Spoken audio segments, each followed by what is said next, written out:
L'exercice physique, ce n'est pas simplement marcher un peu, c'est faire de l'exercice.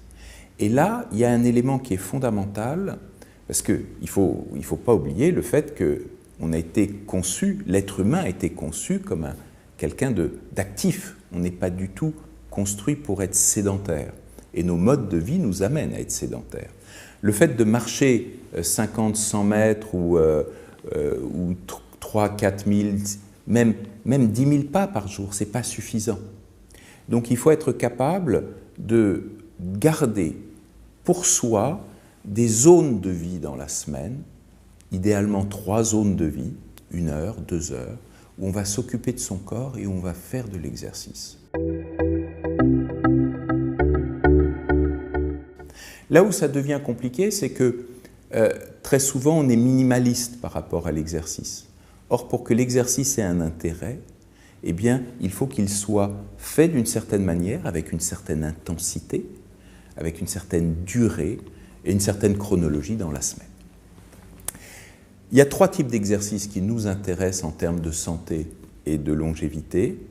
C'est 1, tout ce qui est gymnastique. La gymnastique, c'est intéressant pourquoi? Parce que ça permet au corps de se développer dans l'espace, de retrouver des sensations qu'on peut perdre à 50, 60 ans, 70 ans.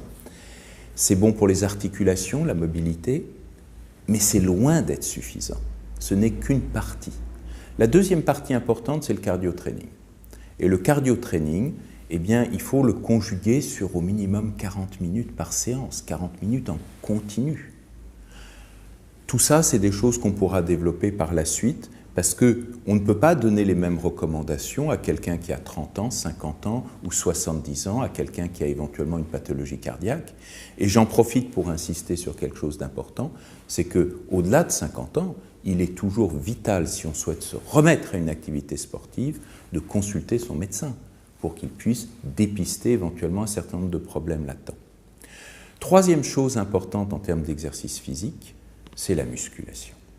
Et la musculation, pas du tout dans le sens de devenir un Schwarzenegger, un Mister Univers ou une Madame Univers, pas du tout, c'est pas ça.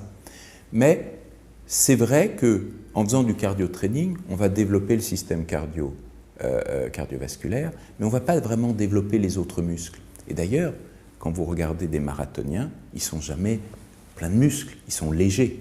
Or, le muscle est important, et en particulier la proportion de muscles dans l'organisme est importante, parce qu'elle va avoir un impact sur le métabolisme, et en particulier sur le métabolisme des sucres, dont on sait, ces fameux sucres, qu'ils vont avoir un impact très négatif sur le vieillissement des individus et sur la qualité de ce vieillissement à travers ce qu'on appelle la glycation.